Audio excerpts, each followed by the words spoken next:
Hey guys, Sean Midget here. So I got another P80 Glock to do a video on. Now this one is mine. Of course, this case didn't come with the Glock. Of course, P80s don't come with the cases. Now this case came with a different gun, which I will have a video on my channel in a couple weeks on that. But I bought a different case for that was bigger because it needed a bigger case to fit everything in there. And I just repurposed this for a Glock 17. This is a perfect size for a Glock 17. So I've got a bunch of stickers on there: Ohio Gun Owners, Magpul, Timney, Aim Surplus, and then this is Coolion to War. So here it is, and as you can see, I've got 3 mags. They are Magpul magazines, 17 rounds. I do have more magazines that do fit this because this is my second Glock 17. So I've got 3 other Glock 17 mags that will fit this. So technically I have 6 or 7 mags that will fit this gun, but I just typically buy magazines for each gun I build, you know what I mean? So 3 for this, and then I've got 4 for my other 17. This 17 here, like I said, is mine. It is a Scarlet and Gray themed build, so I do have a gray frame, of course, and it is a P80 kit, so I built it myself. When you build these, you cannot sell them. They are yours to keep. It is actually a federal crime. About 10 to 20 years is my guess in prison.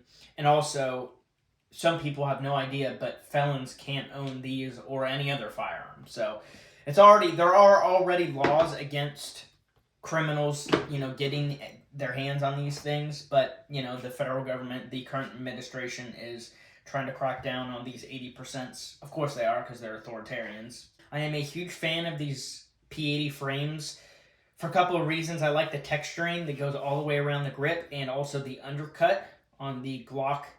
You do not get that. You literally have to custom Dremel that out. So these P80s have a lot going for it. Also, the rail on the front is a standard 1913, so it can take any flashlight.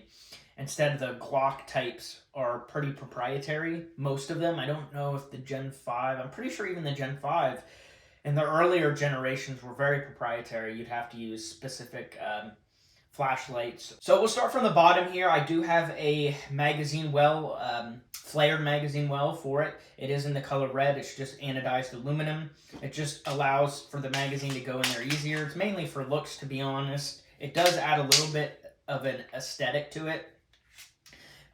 It will be picky on some magazines. Some mags with like base plates, extensions will not fit this. Of course, regular OEM Glock mags will fit this. The Magpul do. The Amend 2 magazines that hold 18 rounds do not fit this. I have a couple of those. Those don't fit this with this magwell on there. So be careful. Some mags won't work. Magazine catch. I think this is made by Strike Industries. It is red. It does come with a couple different pads for it. So this pad is the larger one. It sticks out pretty far, and this is what I would recommend to use if you want like home defense or competition gun. This is kind of like a race gun, competition gun. It does come with a smaller button, which is a regular size. So for instance, this is a standard magazine catch, which is what I would use if you're carrying a gun. So I wouldn't recommend carrying a Glock 17. It's too big. But if you carried a 19, these magazine catches are compatible. So if you wanted to use this in here, I would just use the smaller button. The slide lock here is, I don't know what brand it is. It just came with the parts kit, I believe. It is extended, so it has a wing on it. It goes back a little bit further, but it's actually the same as this one. It's a little bit different than some of them. This design I like a little bit better. Some of the like OEM Glock extended ones stick out a little bit further. This one I can reach better because the wing is extended more, so I don't have to adjust my grip. I can, you know what I mean? I can have the gun pointed straight forward and still release it, whereas some of them you have to twist the gun kind of towards you to get your thumb close enough.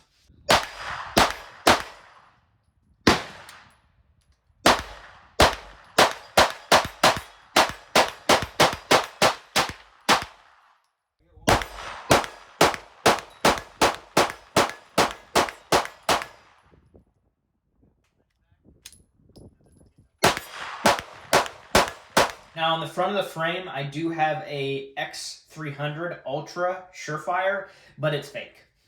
So my brother sells these flashlights. They're so tack. He sells them mainly to airsofters. These are going to be good for an airsoft. Now for a firearm, I would not recommend any flashlight like this as a duty use.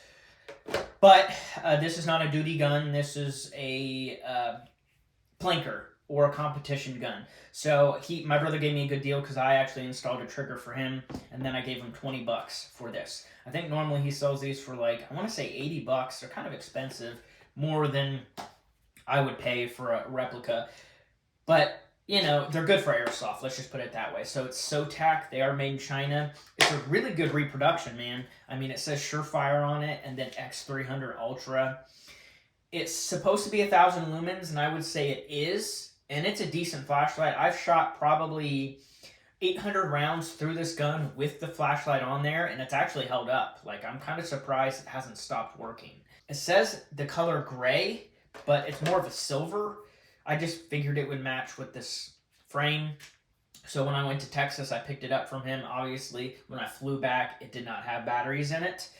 All right, now I'm going to start talking about the slide here. So the barrel on here is a Swinson barrel. I forget what finish it is. I want to say it's like nitride. It's very smooth and slick. It's a pretty strong finish as well. It doesn't scratch easily. I have my other Glock 17. I have this exact barrel in. It's a really good barrel. I have no problems with aftermarket barrels. In fact, I would prefer an aftermarket barrel than a Glock OEM barrel. That's just my thing. Glock OEM barrels are quite a bit more expensive. These barrels are like $50 to $60. I've got 4 Swinson barrels, 2 17s, 119, and 126. And I have seriously never had a problem, and they're all under $60. Spring in here is 16-pound stainless steel, so OEM spring pressure is 16, so it's not like I'm using a heavier spring. The reason why I'm just using stock 16 is because there is a muzzle device on the front here. So when you use a muzzle device, it makes your barrel heavier, so you need to use like a 15 or 16 pound. Typically, if you're using a 17, 18, they don't really cycle that great. Now, the slide on here I purchased from, it's like Shalo Tech. They're out of, I think it was Georgia or Florida, I cannot remember. And it's a Cerakoted, it's a crimson red slide. Now, I thought they made these slides in-house, but apparently they don't. Alpha Wolf is really what makes it. And then I think they Cerakote it because it's just a blank slide. And then they do the Cerakote in-house. In Georgia, I think it's Georgia. Also, the muzzle brake on here is a no-name. It's just a no-name. It's anodized aluminum. Looks really good in my opinion.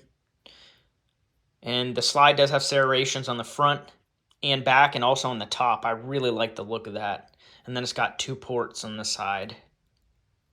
And it does say ST on this side. So they do slap their logo. ST is Shalo Tech, Shalo, however you say it.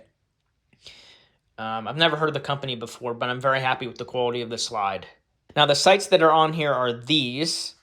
They are True Glow tritium sights. Now, these are really good price, so these are exactly what it is. $60 shipped on Amazon. One of the cheaper sights. They are aluminum, CNC steel, so it's actually steel. Really good for the cost. These are for a friend's gun. He's putting them on his 17 as well. Very good sights. I've also got a friend, Brandon, you know who you are. He's got 2 sets of these on his P80s. And I was shooting it, and I was like, you know what? I'm getting a set of these. So definitely. And the next, I'm building a second Glock 26. Probably in the spring, maybe the summer. I have the kit. I'm just going to wait to build it. But I'm going to do these same sights for that gun as well. Now onto the trigger. This is the best Glock trigger I have ever used. It is Timney. This is the, it says 3 pounds. It's between 3 and 4 pounds on the trigger. It is the red version, so it has the red bow on it, so it matches everything. Now, I actually bought a second one of these triggers for my home defense gun. My bedside gun actually has the silver one because it's got silver parts on it.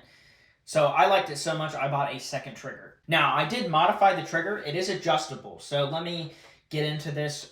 There's a screw on the front that you can adjust the initial play of the trigger. So basically, the trigger will let out enough to reset. So I adjusted it to the wall. And then there's also play behind the trigger, which you cannot adjust out except modification. So I modified this and actually basically cut out the play in the front of the trigger and behind the trigger. So here's what I did. Basically, you can see when the trigger bar pulls back, you can see it runs into that plastic. Now I glued that plastic on there. So normally that plastic's not there. It's set back further. So you have play behind the trigger. So I basically just glued a piece of plastic there to just cut out the play on the trigger behind it. Now I wouldn't recommend doing that on a carry gun because it does disable the safety. So this little nub that's on the trigger, you can still fire the gun when you pull the side of the trigger because the trigger is adjusted so far back.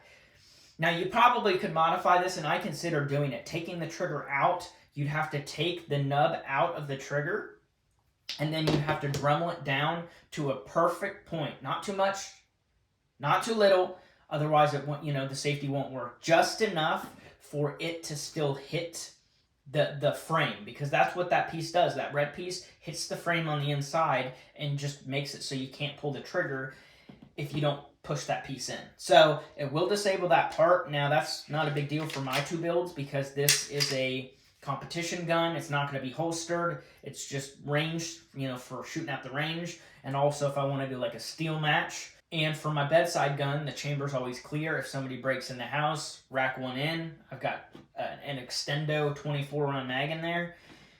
So the chamber's always clear, so it's not like, somebody's going to come along and accidentally pull the side of it and it'll fire. So here's the gun close up I'm going to show you, and then I will show you the trigger. Pretty nice if I say so myself. Again, the sight's 3-dot. It does shoot a little high, so again, I've had about 800 rounds through this. I used to have an optic mount back here. It was really crappy, so I ditched that and I put these on here, but I've had 200 rounds with these sights, and it shoots a little high, but not a whole lot. It's very acceptable. I was shooting it even out to 50 yards, you will see in the shooting on this video, and it's very capable. I just have to hold a little bit low, just like that. I mean, it is incredible.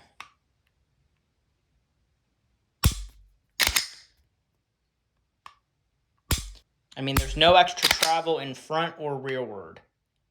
It travels just enough to actually break and reset.